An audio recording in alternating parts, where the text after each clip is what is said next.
kwogera ne Katonda buli kumakya yensula ennamu ekulukutira mu bulamu bwaffe ne tufuna amaanyi agatuyamba okuyita mu lunaku lwonna.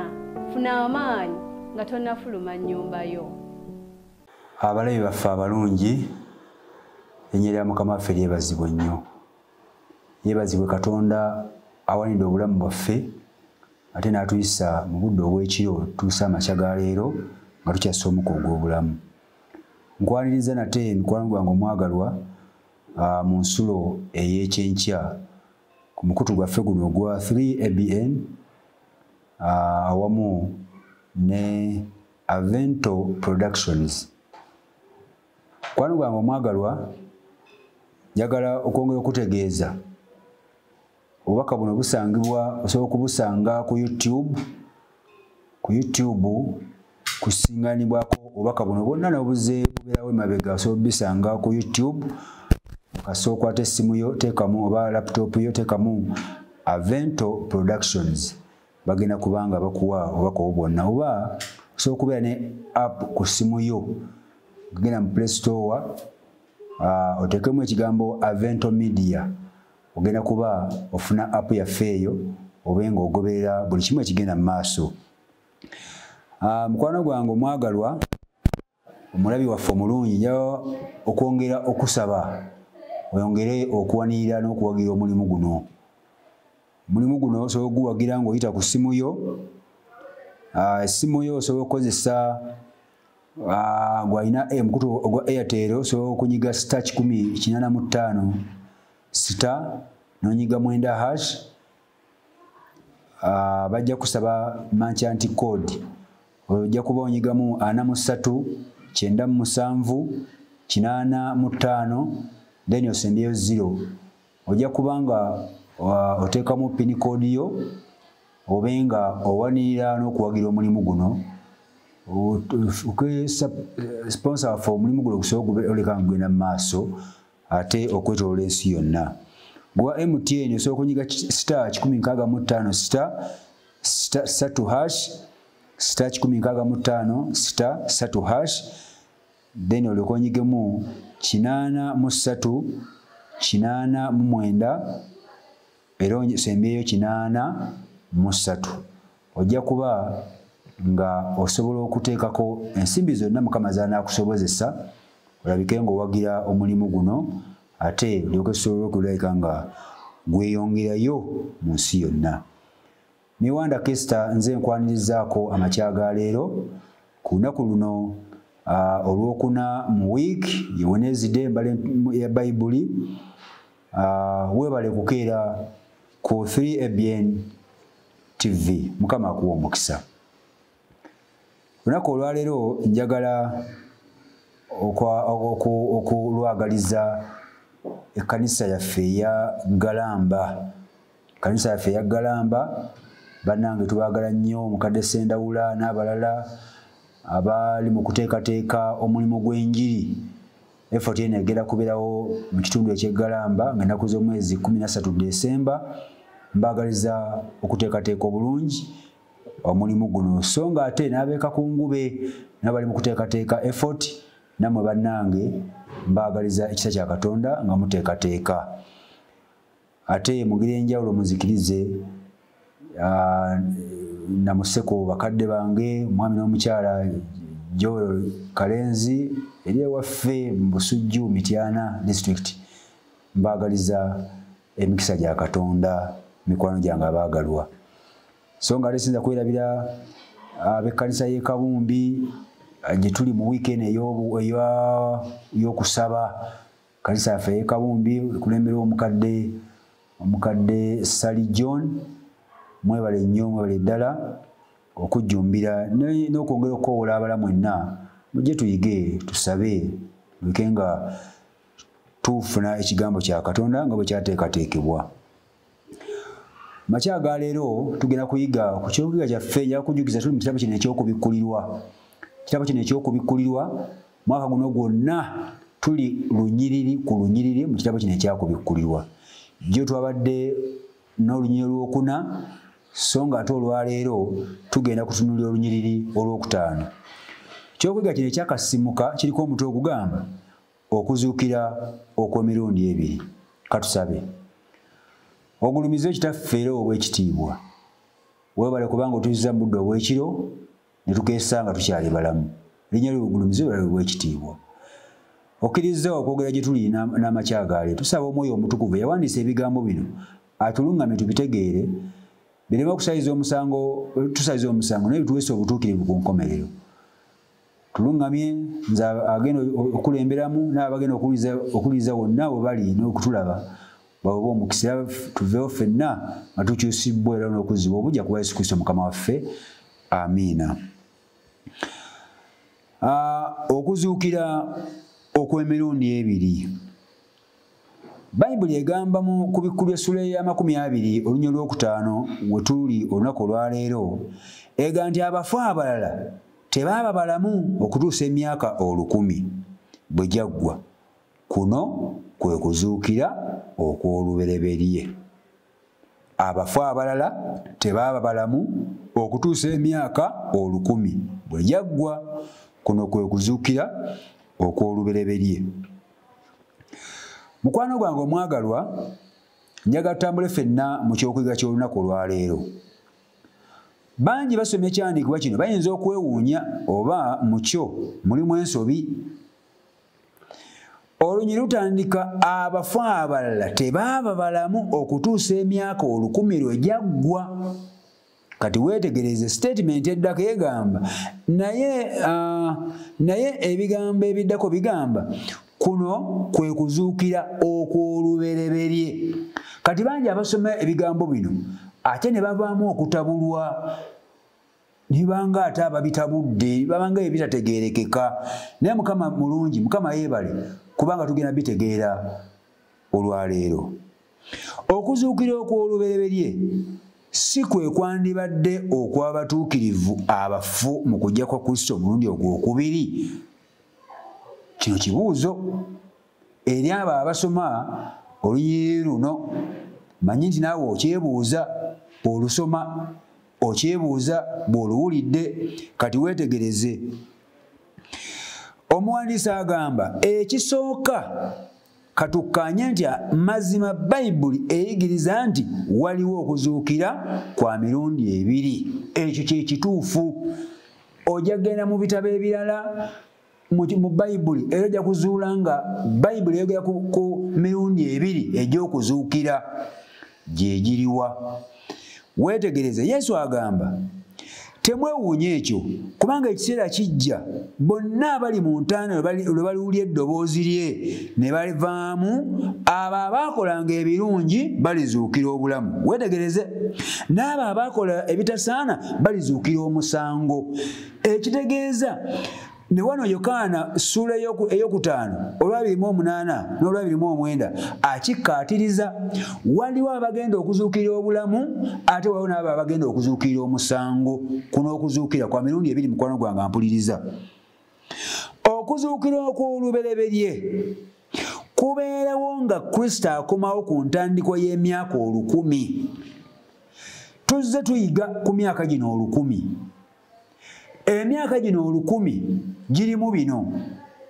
Emyaka gino 1000 girimu abatukuvu nga bali mu ggulu emyaka 1000.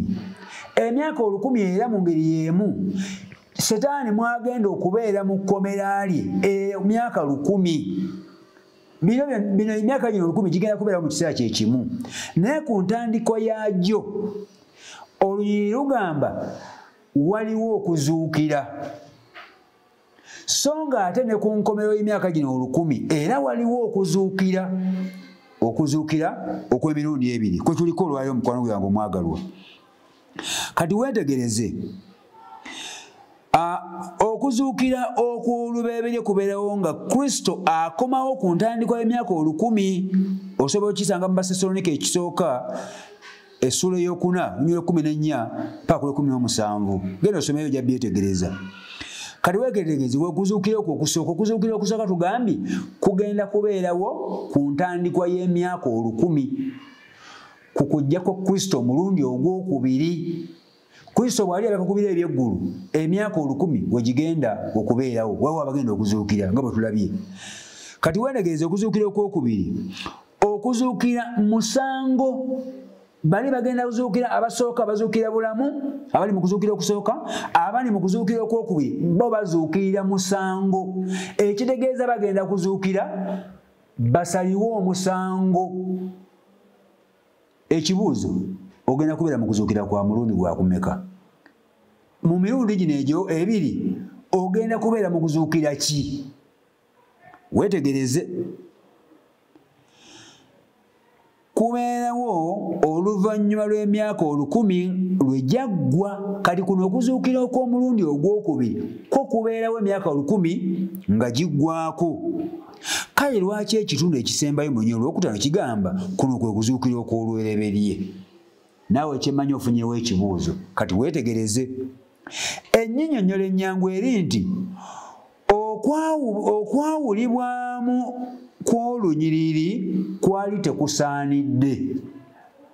Omanyi Katonda aluŋŋamya byawandiikibwa, aluŋŋamya kigambo so si bigambo. Kagamba Katonda bw'aba aluŋŋamya ekigambo kye yaluŋŋamyanga ng'ayita mu bannabbi ab'enjawulo n'abatuma abawandiika. Ne bwe baalinga baluŋŋamizibwa baafunanga okwolesebwa, bafunanga eddoboozi eriva mu ggulu, kati bo ne bawandiika.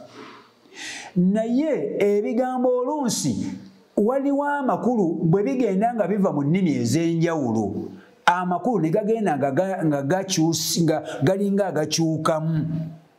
Kyova olaba mukwano gwange ampuliza ng'onootegera bulungi Bayibuli, beerako n'ennyinyonnyola ez'enjawulo. Ojja sanga nga mweno tekitegereka bulungi, naye mwana ate mu nnyinyonnyola endala okitegeere. Kati weetegereze.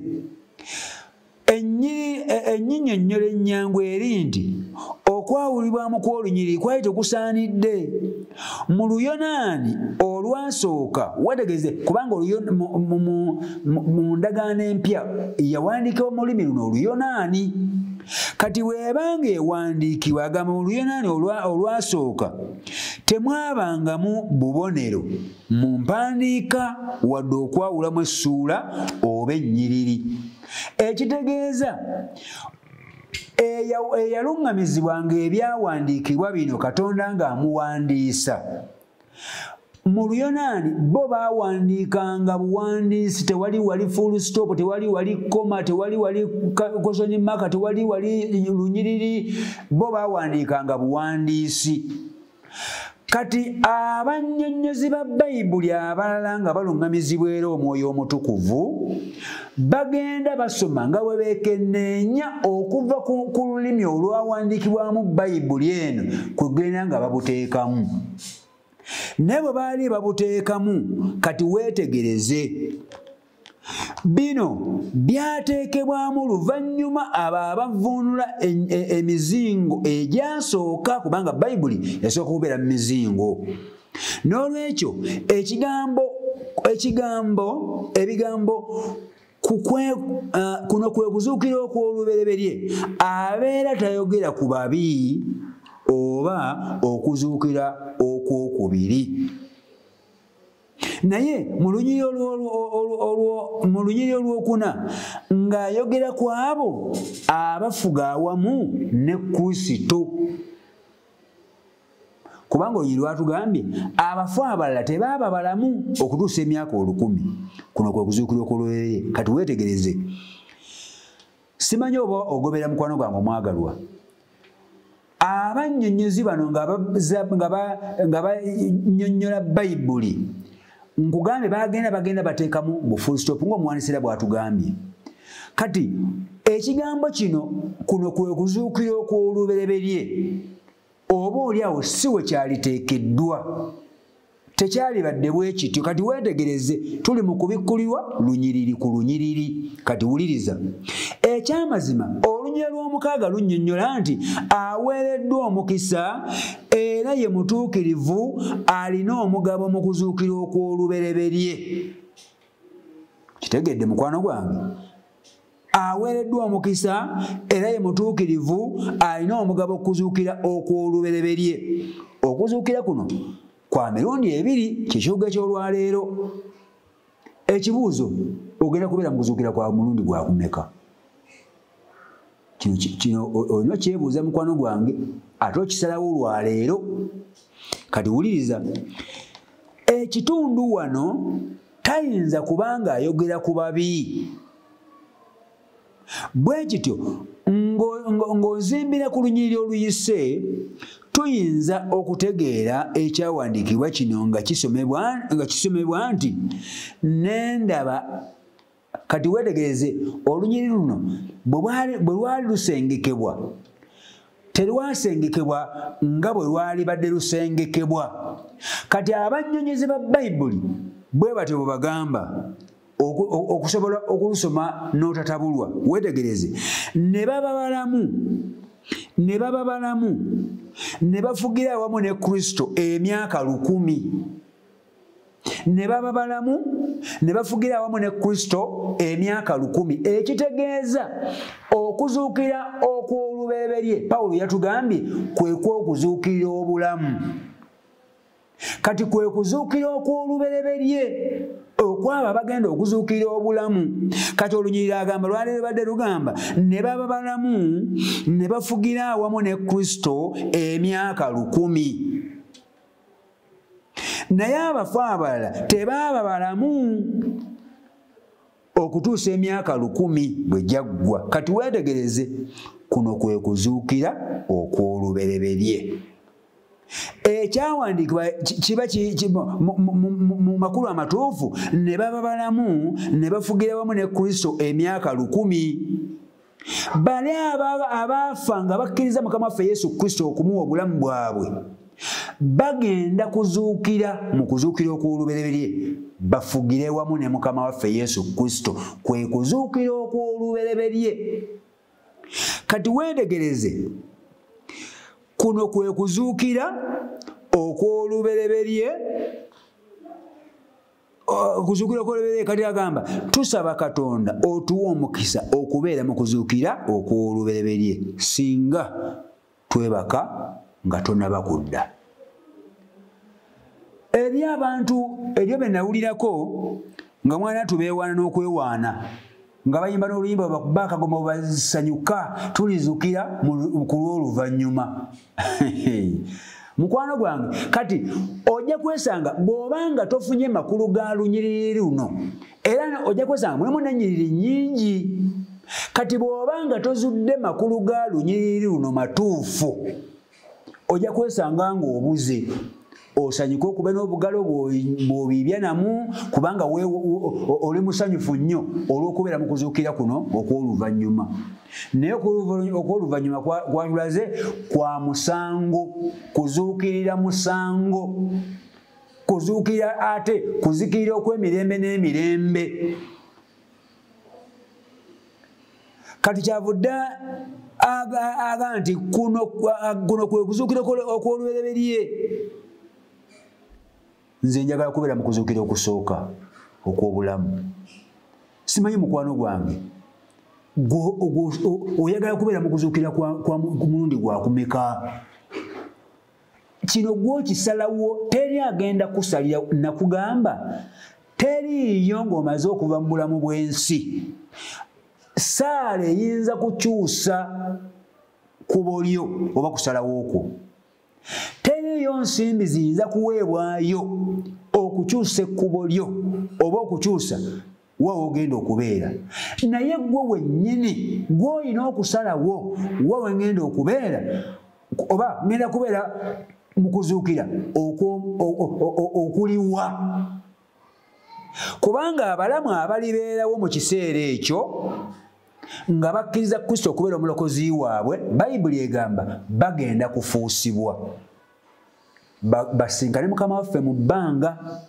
Abaali babafudde bazuukizibwa obulamu, so nga ate abalala bo bagenda kuzuukira, abagana Kristo bagenda kuzuukira mu kuzuukira okw'omulundi ogwokubiri.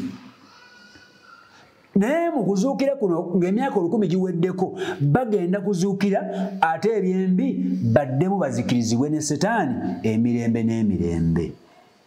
Nze nsaba Mukama anyambe mbeere mu kuzuukira okusooka, mbeere mu kubagenda kufugira wamu ne Mukama waffe Yesu Kristo. Nange naali kwagaliza mukwano gwange omwagalwa okubeera ku muwendo gwabo abagenda okuzuukira mu kuzuukira kuno okusooka. Kubanga okuzuukira okusooka tugenda kubeera wamu ne Mukama waffe Yesu Kristo.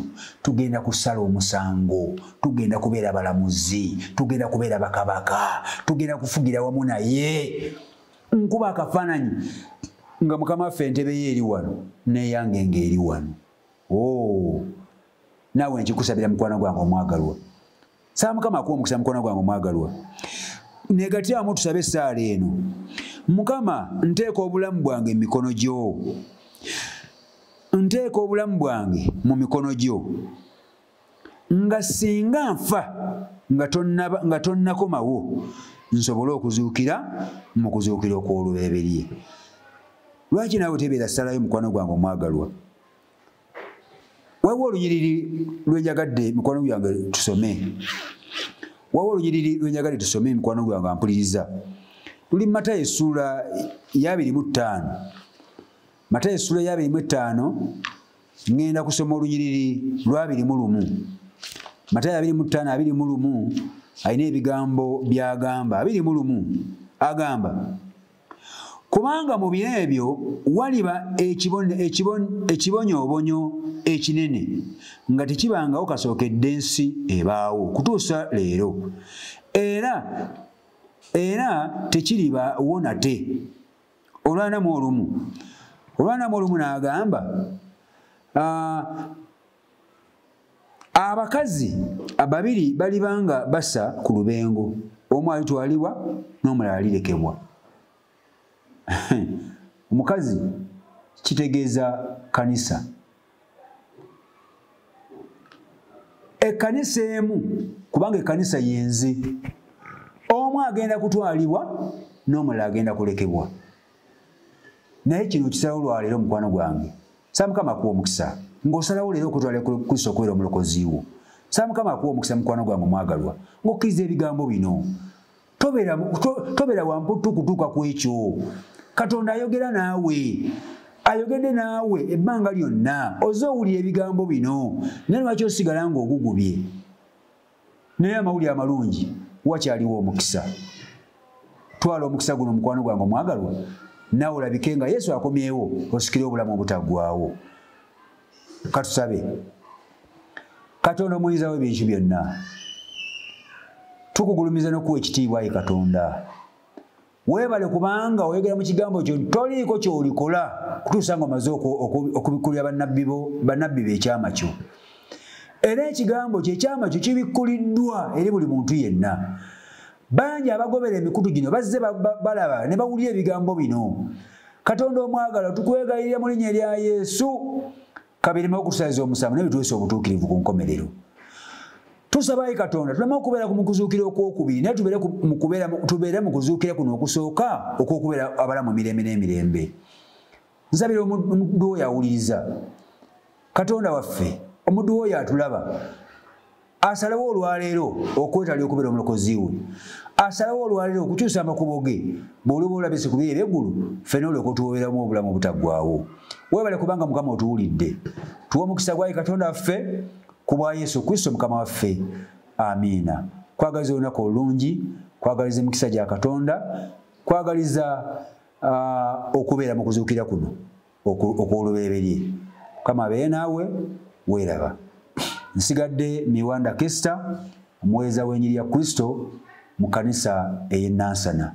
Mwebale nnyo, mwebale eddala. Okwogera ne Katonda buli ku makya y'ensula ennamu ekulukutira mu bulamu bwaffe ne tufuna amaanyi agatuyamba okuyita mu lunaku lwonna. Funa amaanyi nga tonnafuluma nnyumba yo.